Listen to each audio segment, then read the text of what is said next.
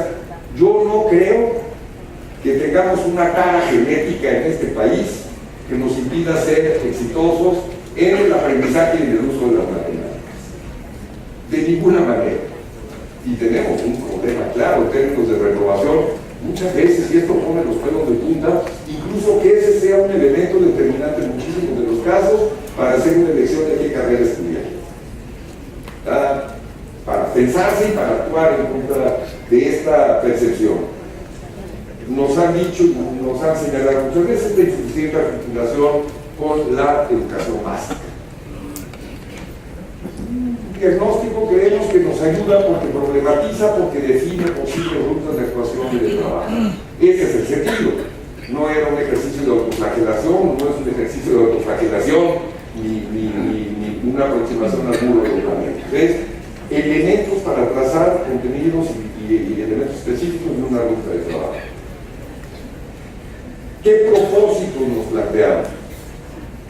Impulsar el desarrollo de las competencias del marco curricular común, eso incluso ahora, afortunadamente ya se hace un mandato de ley. Actualizar los contenidos, se habla mucho de esta educación para el siglo XXI o del siglo XXI. Orientar una práctica docente más pertinente con todos los elementos que están detrás de esta expresión de la pertinencia. Una articulación horizontal y vertical de los contenidos. Tratar de avanzar en términos de la ruptura de estos compartimentos estancos que dificultan esta correlación, esta interrelación, y reducir la cantidad y dispersión de los contenidos de los programas de estudio para priorizar la profundidad de los aprendizajes. Creemos, y esto fue avalado, digamos, por una opinión que ahora voy a expresar, creemos que fue suficiente, digamos, una buena base, una buena estructura para partir. Diseñamos un proceso. ¿Qué etapas? Definición de los postulados de la propuesta, análisis de las implicaciones de obstáculos, programas de estudio de bachillerato general y el desarrollo de una ruta de trabajo para la actualización de los programas de estudio con base en el nuevo modelo educativo. Los elementos de esta ruta de trabajo arrancan en el mes de enero de 2016 y concluirán hasta mediados del año que viene. Si todo sale bien y si seguimos contando con la colaboración de nuestros cómplices, que ahorita vamos a ir diciendo cuáles son. La siguiente, por favor. Perdón, te regresas tantito, Marta. Porque ni más ni menos que la de abajo es la que desentraña el secreto de esta tarea. Con base en el trabajo colegiado de docentes de todos los subsistemas coordinados por la DGB. La DGB, su área académica, aprovecho para presentar a Marta Madero, mi directora de coordinación académica, creo que ustedes ya la conocen. Y en muy buena medida ustedes se lo podrán imaginar, la responsable de realmente de esto, la responsable de esta ruta de trabajo, de estos diseños, de este discernimiento, bueno, con base en eso. La siguiente, Marta, por favor. ¿Cuáles son los postulados básicos? Transversalidad de los aprendizajes, tanto en términos horizontales como verticales. Trabajo colegiado como condición indispensable para hacer efectiva la transversalidad en el aula.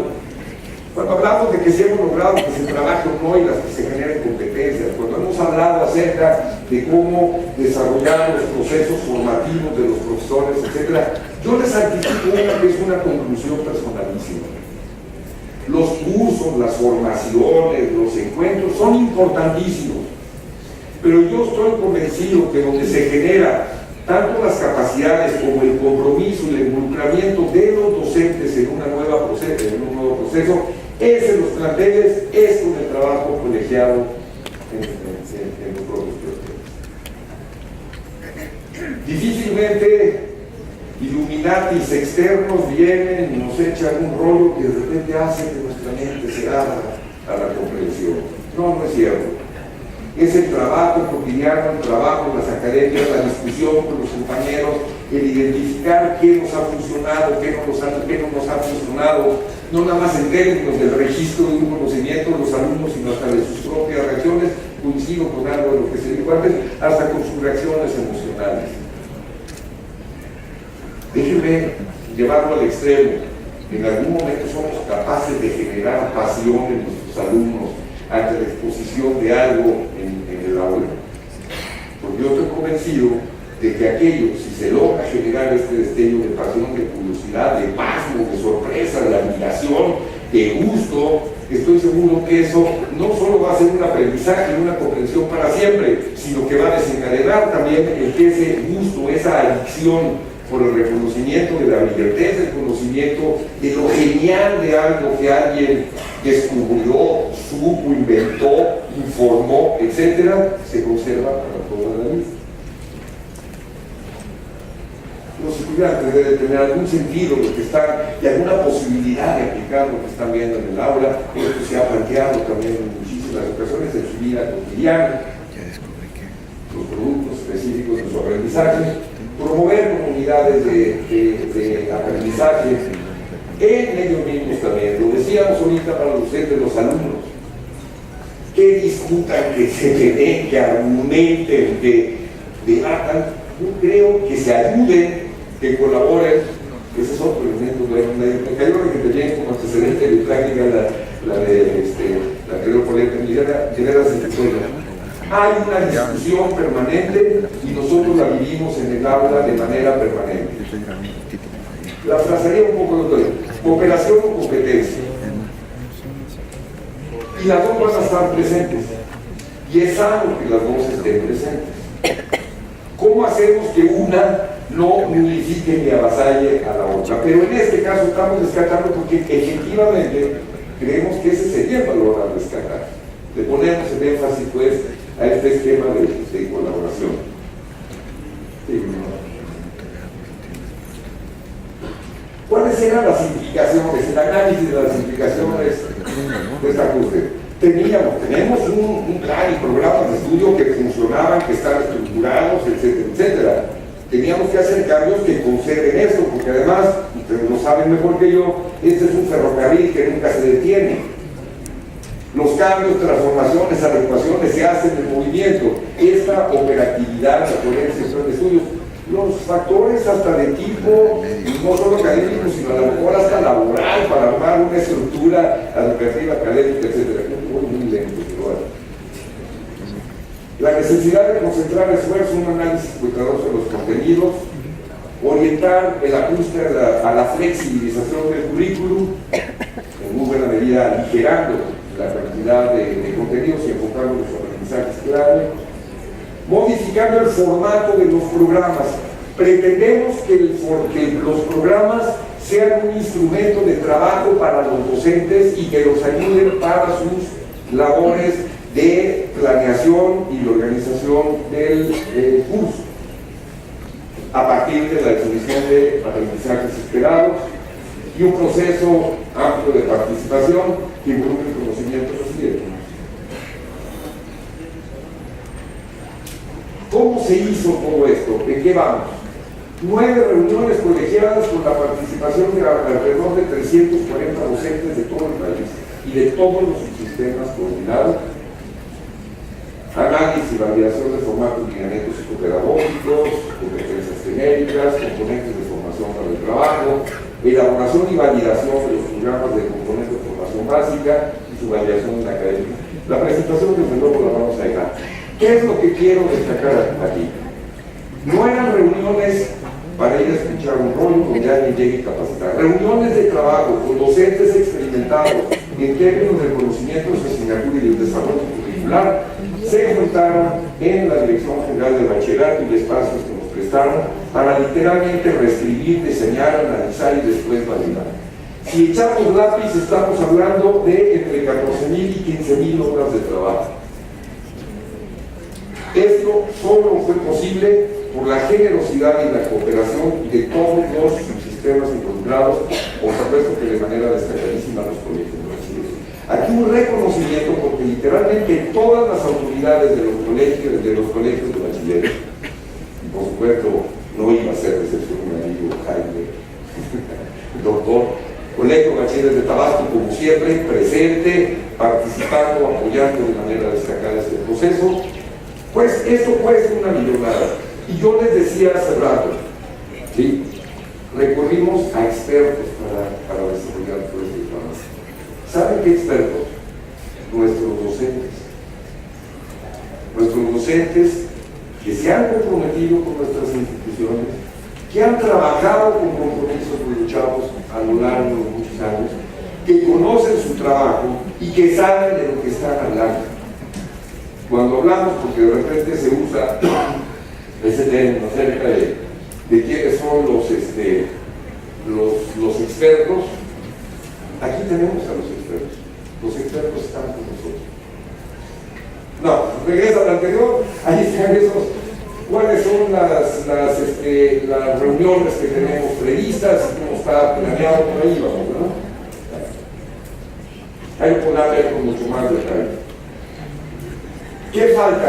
Todo esto es lo que hemos hecho entre el 2016 todo 2016 y la fecha. ¿Qué tenemos previsto para este tramo de junio del 2017 a junio del 18? Decíamos, ya acabamos, creo que nos faltó señalarlo, ya acabamos con todo el proceso para los programas del componente básico. Estamos ya trabajando en reuniones colegiadas para elaborar los programas del componente de formación para el trabajo que arranca el tercer semestre, definiendo los contenidos, competencias, etc.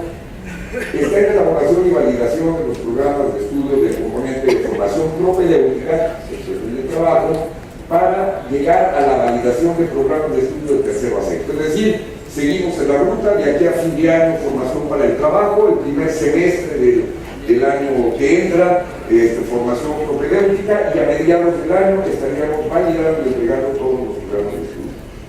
La siguiente, me faltó, sí, por ahí decir, sí, es básicamente eso. Me faltó por ahí decir que adicionalmente hicimos un proceso de comunicación con las academias. Mandamos una cédula, cuando ya se hizo el diseño de los nuevos programas, mandamos una cédula y tuvimos respuestas de 750 y tantas academias. Esto muestra una evidencia palpable y de grupos colegiados, del nivel de interés y el nivel de socialización de este trabajo.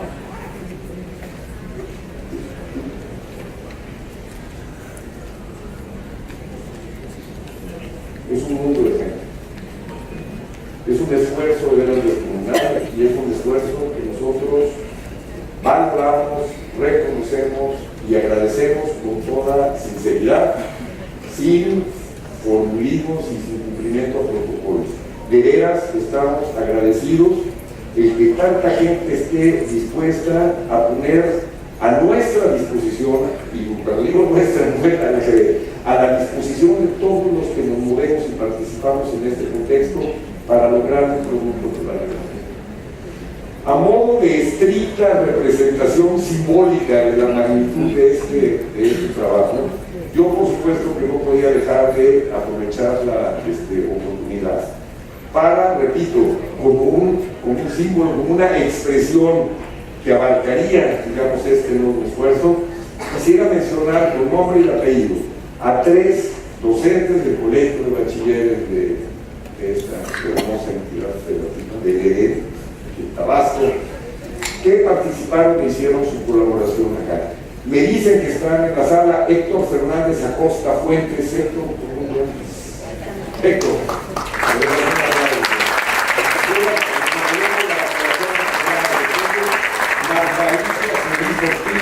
Alicia.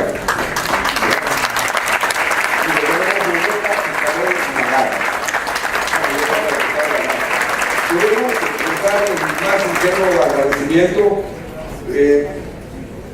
Quería hacerlo personalmente, es de veras una oportunidad para hacerlo. Sé que me vieron por allá, espero que se la hayan pasado bien, por cierto, allá en nuestros recursos. Vieron que fuera de mucho trabajo. De verdad decirles que lo reconocemos y que les agradecemos muchísimo su esfuerzo y el que hayan colaborado y que sean una parte fundamental de este esfuerzo colectivo de construcción de generación.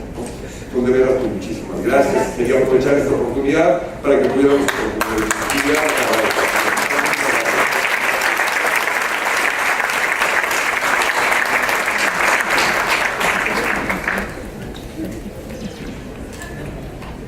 como parte de sus actividades cotidianas. De veras, la movilización de los recursos que tenemos entre nosotros.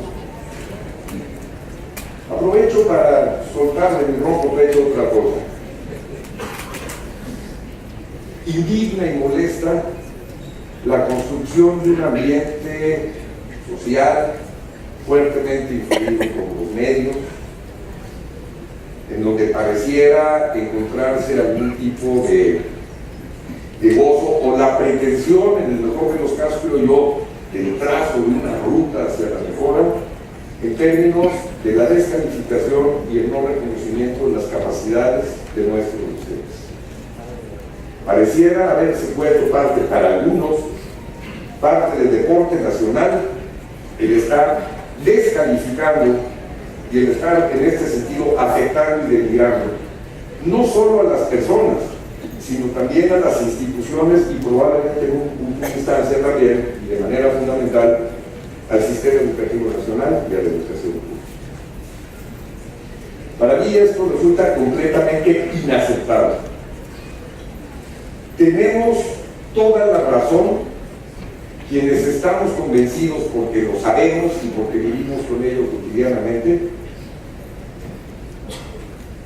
que virtualmente todos los buenos resultados que se obtienen en el sistema educativo son resultado de que tenemos plantas docentes comprometidas, profesionales y responsables, y que lo muestran también las evidencias, en términos que ya están dispuestos a seguirse formando y a seguirse preparando y a seguir avanzando y cumpliendo cada vez de mejor manera este proceso.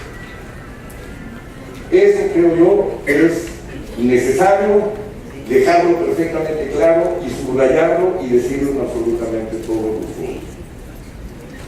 Porque efectivamente no podemos permitir que el mal desempeño, la mala conducta o la existencia de otros objetivos de algunos segmentos del magisterio, que en mayor o menor medida pueden estar presentes en cualquiera de nuestras instituciones, ensucien y enturbien el reconocimiento que creo yo que socialmente se debe a nuestros docentes.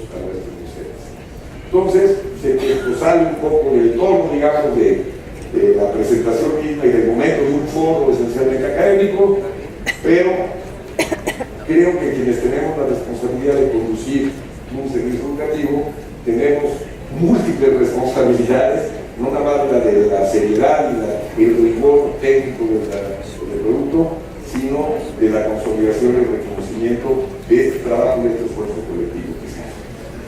¿Cuál es nuestro balance?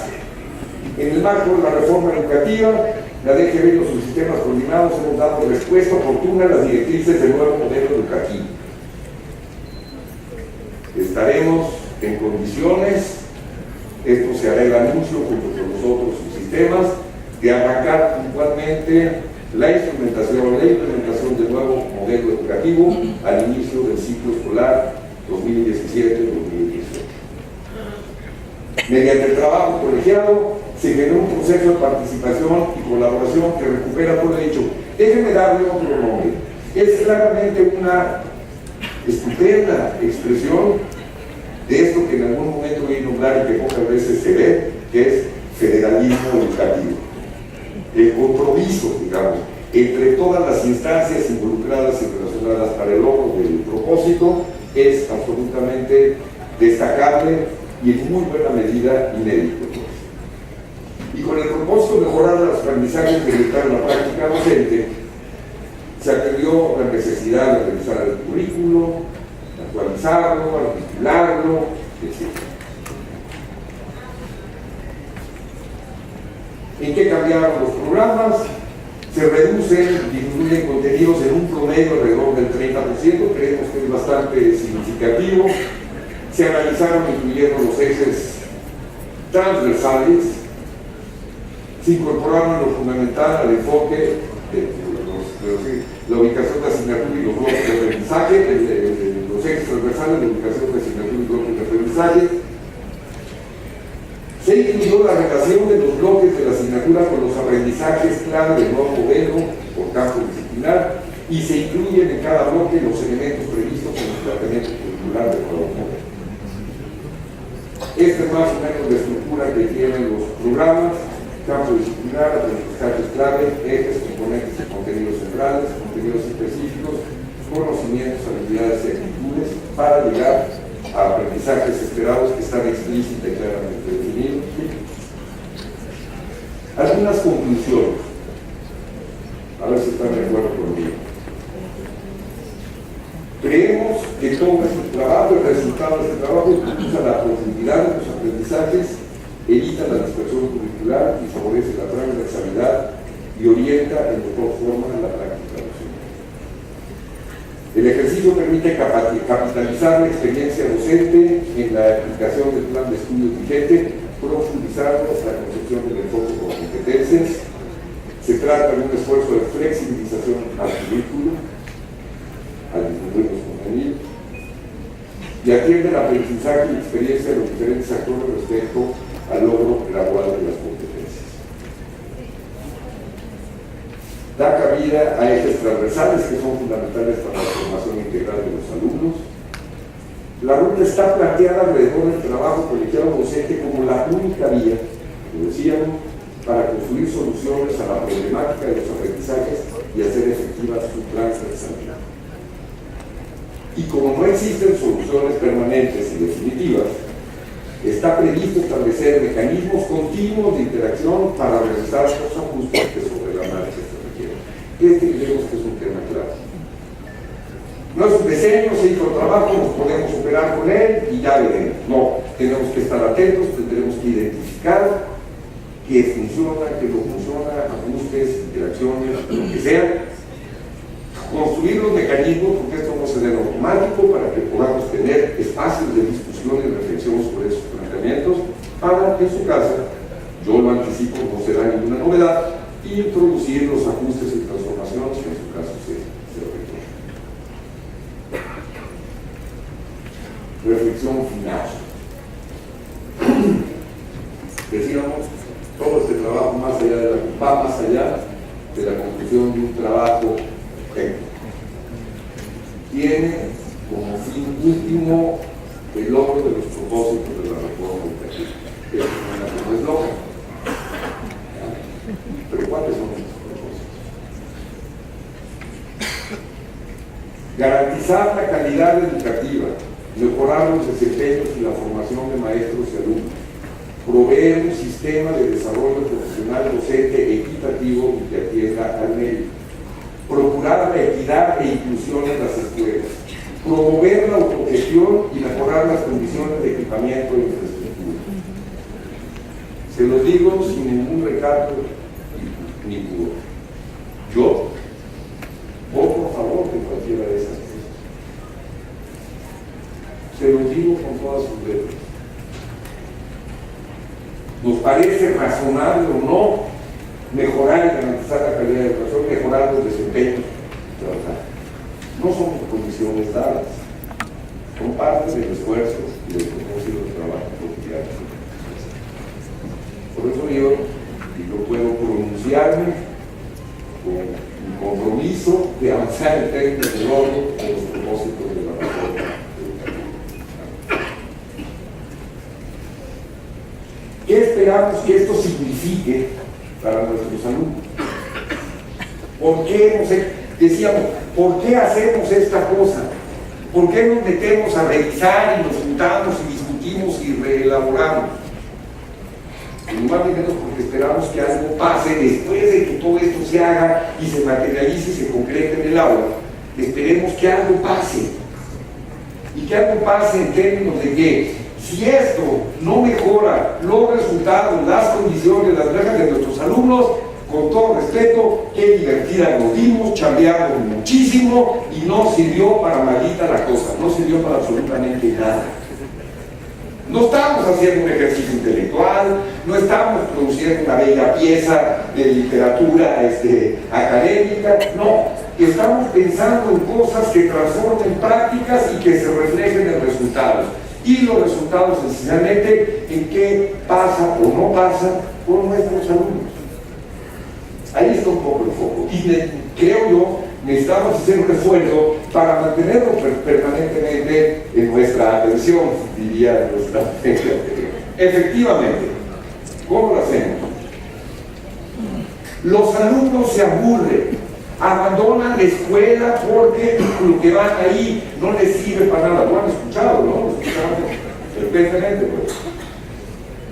Esta propuesta de trabajo en las academias, ayuda a propiciar el interés de los alumnos por el conocimiento, favorecer el intercambio de experiencias y la generación de aprendizajes útiles para su vida cotidiana. No es poca cosa. Y sale bien, si lo logramos, va muy bien. Generar actitudes y valores que contribuyan a establecer ambientes escolares sanos en los que se fomenta el respeto, la tolerancia y la inclusión. Y si alguien tiene dudas sobre la pertinencia de ponernos ese propósito, revisen las encuestas de alumnos en educación media superior con respecto a elementos de intolerancia y discriminación. La tarea que tenemos enfrente y en manos en estos términos es fundamental. En nuestras escuelas, de manera mayoritaria o altamente significativa, muchos de nuestros alumnos son absolutamente intolerantes y discriminadores con respecto a factores como etnicidad, religión, orientación sexual, la que ustedes me mencionan. Y si nos faltara algo, también y cotidianamente, por desgracia, nos enteramos de casos, pero que ciertos casos excepcionales no constituyen casos únicos excepcionales, también de violencia de género, de agresión entre las parejas de los chavos, etc. No son temas menores, es un tema fundamental. Lo que estamos haciendo y proponiendo ayuda para mejorar esto, si lo logra, muy buen servicio lo habremos hecho a los chavos y también lo habremos hecho todos en términos de construir y generar un mejor país. Que sean capaces de reflexionar y expresar sus puntos de vida, valorar su contexto y razonar sobre las implicaciones de sus acciones. Ser reflexivos, ser críticos, que entiendan qué diablo está pasando, cuál es su papel de lo que está pasando y si pueden, qué deben hacer con respecto a eso. Promover en ellos su reconocimiento como seres sociales con potencialidad y herramientas para transformar su contexto a partir de su aprecio por el medio ambiente, la salud, el arte y el reconocimiento de la diversidad. Que dispongan de elementos para comprender el mundo y desenvolverse en él. Un mundo donde lo local se redefine, lo local adquiere un sentido completamente distinto, los grupos de identidad y de comunicación son completamente distintos, es un mundo nuevo. Que sean capaces de usar constructivamente las herramientas tecnológicas a su alcance. Y aquí a lo mejor el punto clave de la expresión sea constructivamente. Hay una discusión pública muy clara con respecto a muchas de las desviaciones, perversiones y efectos perniciosos del uso de las tecnologías.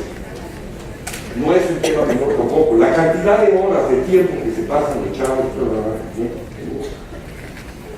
si ustedes tienen eso, yo creo que es significativo, ¿no? Que nuestra práctica docente les otorgue un papel más activo en su propio aprendizaje. No es un tema, ¿no? Pensamos que el escolarizado, a nosotros nos toca la DGD operar preparatoria abierta y tenemos otros servicios. Basamos esencialmente en el autoestudio. Y por esta comparación nos damos cuenta frecuentemente que uno supondría que la responsabilidad básica, fundamental, en términos de la generación de aprendizaje claros, significativos de los alumnos, está en el salón de clases y sobre todo a través de la mediación docente. Esto es esencialmente cierto, es lo que caracteriza este servicio. ¿Es suficiente? Efectivamente, efectivamente podemos lograr buenos resultados si no generamos estas capacidades, estas disposiciones de los alumnos con respecto a hacer ese esfuerzo adicional. Esa actividad que esencialmente se lo imagina uno con gusto para poder ampliar el espacio de construcción de su propio aprendizaje, que adoptemos formas de evaluación que reconozcan la gradualidad de sus aprendizajes y propicien que ellos se conviertan en agentes activos de su propia formación y otorgarles, sin duda, como la parte fundamental de nuestra tarea. ¡Sas!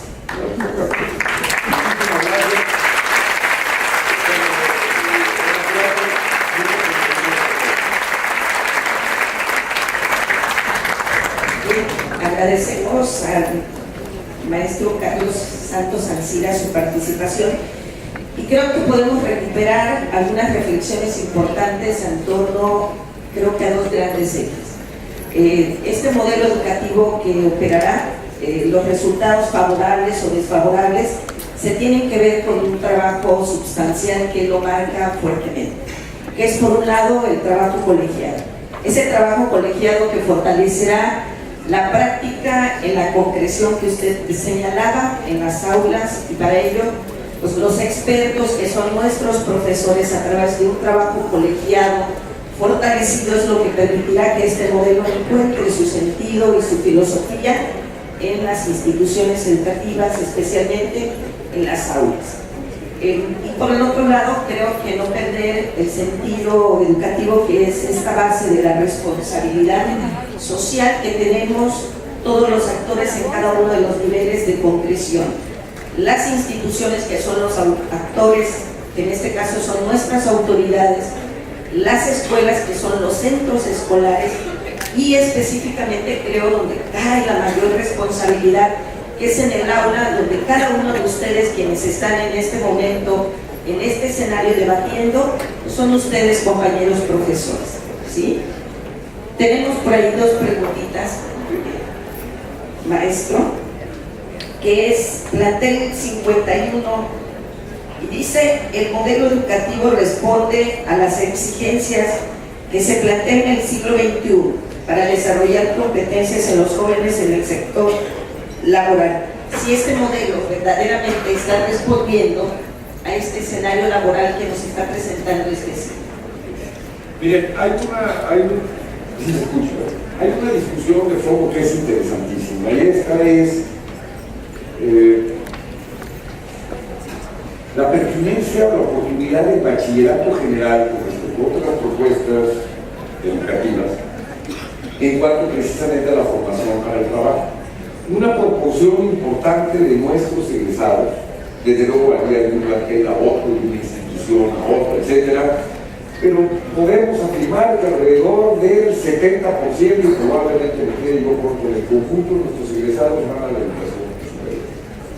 En este sentido, nuestra responsabilidad fundamental, que es la de ser un servicio con organización propia de formación de futuros universitarios, se cumple ampliamente, pero hay un 30% de los alumnos, repito, con expresión local, que ustedes quieran, que no lo logran. Cuando se analiza cuál es el destino laboral de estos alumnos, encontramos algunas cosas interesantes.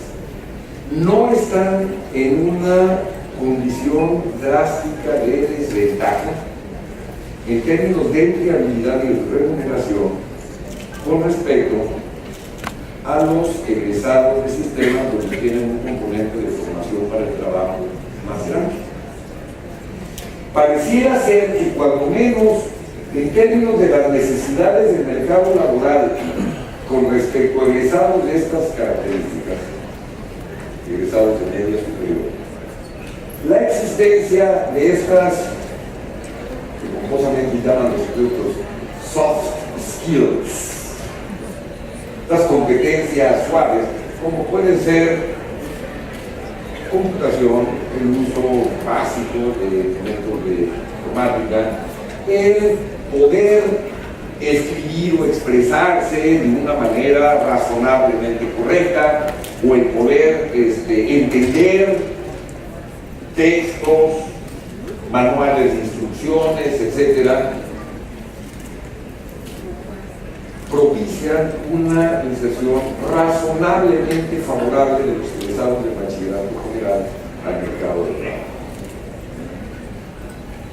Creo que esto es importante. Creo que la nueva propuesta, algunas de las cosas ya las vimos aquí, sí están orientadas en ese sentido.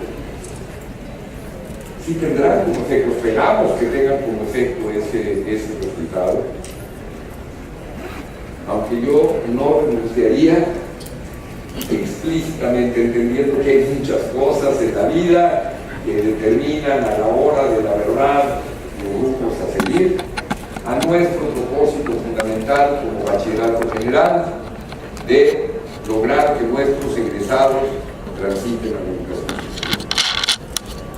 Si me preguntan si deberíamos tener como un propósito explícito el tratar de motivar, de apoyar, de inducir, de incentivar, de movilizar todas nuestras capacidades hacia el grupo de nuestros alumnos, de nuestros egresados a la educación superior, yo se los diría, sí, yo estaría de nuevo completamente a favor. No renunciaría a ese propósito, ni renunciaría al hecho, repito, no solo de hacerlo explícito, sino de actuar en ese sentido y de generar las condiciones de apoyo, de orientación vocacional, de acompañamiento incluso para la formación, para la preparación de exámenes de admisión, etcétera. Con todas sus letras se los digo, todo lo que hagamos o todo lo que podamos hacer en términos de ese objetivo será un esfuerzo perfectamente reconocible, positivo, encomiable. Ojalá lo hagamos. En ese sentido, creo que se desprende también otra tarea bien importante. Tenemos que hacer un adecuado seguimiento de nuestros egresados, porque probablemente nos marque pistas que nos ayuden a mejorar el cumplimiento de ese propósito. Entonces sí creo que nos mejora para entrar al mercado de trabajo, vamos, que los preparen en mejores condiciones, pero sí insistimos que ojalá el resultado de nuestro trabajo sea que entren en la universidad y que se incorporen al mercado de trabajo más tarde. Agradecemos la participación del maestro Carlos Santos Ancira por este aporte y este panorama a la educación media superior. De corazón, muchas gracias por su intervención en este primer Congreso Internacional y segundo Congreso Nacional de Educación Media. Bienvenido y su estancia sea presente.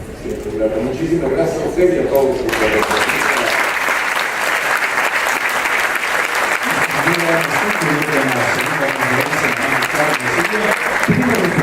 A nuestro director general, su distinguida esposa, que pasen para hacer entrega de los reconocimientos a la moderadora y a nuestro conferencista.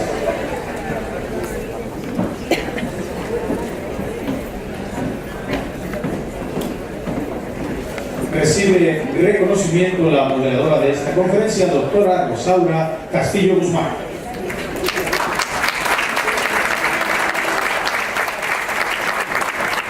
Recibe el reconocimiento de nuestro conferencista, el antropólogo Carlos Santos Ancira.